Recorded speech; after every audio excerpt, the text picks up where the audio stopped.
Well, ITC is the stock that's in focus right now. It's down, 4.5%. It reported a 7th straight quarter of cigarette volume decline. I know for sure that cigarettes are not going out of fashion, but what's happening with the business? We have our two experts. Our in-house expert, of course, Pragya Bharadwaj is here with us.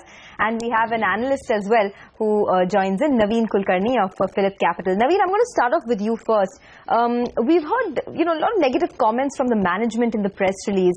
But with a stock like ITC, which has given so much returns to shareholders, what do you do now? Do you buy it on this dip, or do you think that now the trend is turning, at least for the near term?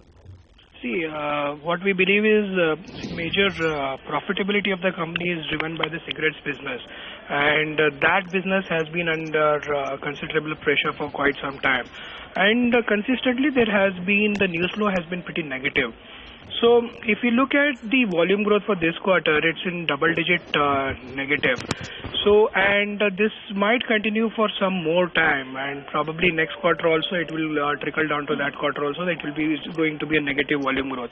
And more importantly, this negative volume growth is on a much lower base. As in the base of Q3 FY14 was -2.5%. So I feel that overall going ahead, this kind of negative trend is going to continue for quite some time. Apart from that, the regulatory environment has continued to remain extremely harsh. So if a ban on loose cigarette, if that happens over the next 3 to 4 months, then volumes might dip further. And it all depends now on the budget also. If in this budget again, if government sees that because volumes are negative and they hike the excise duty by a significant number, because hiking of excise duty is actually leading to curb in consumption, then we might see the stock will continue to remain under pressure for another 1 year. Okay. Actually, that's the point I want to take up with you, Pragya. It's the budget that everyone is worried about. I mean, this new government is going on a health spree, as we all know. Is that the big fear that's getting priced into the stock as well? You know, Sonia, this is sort of uncharted territory. For 3 consecutive years, such a high excise duty increase by the previous government and this government is something we had not seen. So even the analysts do not know how will it affect the consumption pattern. This time, after many quarters, I have seen not just a very flattish year-on-year revenue growth in cigarettes business, but actually a sequential decline. On a quarter-on-quarter basis, revenues in the cigarettes business are down by 2.6%. That trend, if sustained, could, of course, be a problem area.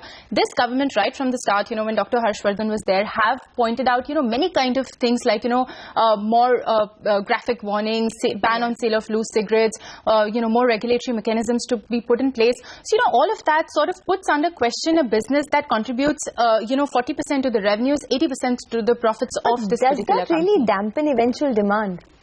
That's what I'm saying. So for the first time we're in uncharted territory. We don't know how will it affect the consumption pattern. So far it hasn't affected, but beyond a point it could. It will take some, change in strategic ways as to how the company deals with this. They could come out with smaller pack sizes. They could come out with, smaller cigarettes, which are out of the ambit, because, the excise duty, when it comes, it's on specific lengths of cigarettes. So, maybe the company will have to delve into, those areas, understand consumer behavior, and maybe come out with more innovative ways, because now they're losing, market share to a lot of chewing tobacco. A lot of smuggling of cigarettes is starting, because on a state basis, we've seen Kerala hike VAT quite a bit.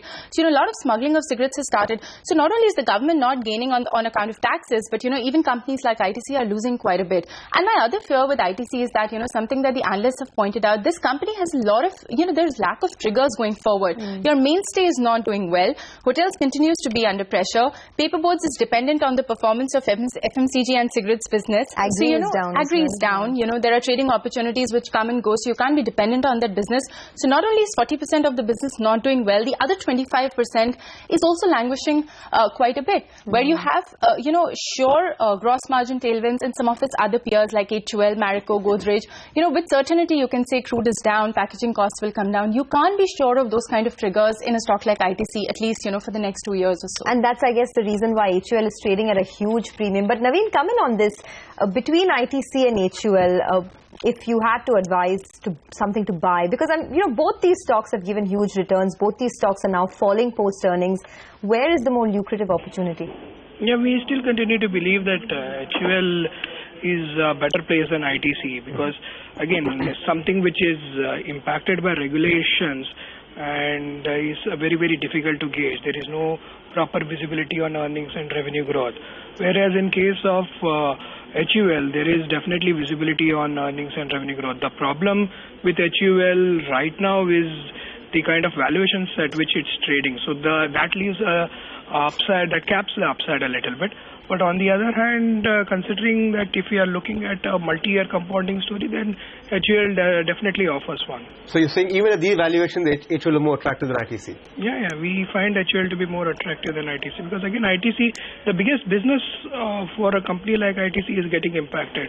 If you see over the last 2 years, consumption of cigarettes for ITC is down by 15%, right? So that's a huge number. If consumption is down, company which is losing customers per se is in a trouble zone. Okay, so say the worst case scenario pans out in the budget, Naveen, the ban on loose cigarettes, anything harsher than that. What kind of downtick are you penciling in for the revenues? This time cigarette business hardly grew, but going into FY16, what are the estimates? See, our estimates for the companies we have been quite conservative on estimates. So for FY16, we are looking at an earnings growth of around 8 to 10%. So, and the year after that, we were looking at almost flattish kind of numbers. All right.